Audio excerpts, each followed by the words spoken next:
બોટાદ શહેરમાં ગરડા રોડ પર મહાજનની વાડી વિસ્તારમાંથી મૃતદેહ મળી આવ્યો।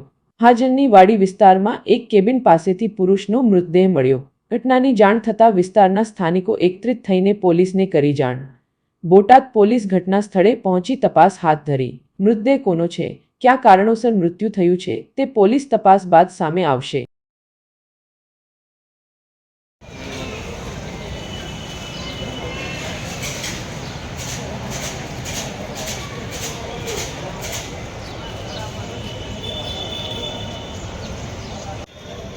हम जरूर करवाएं।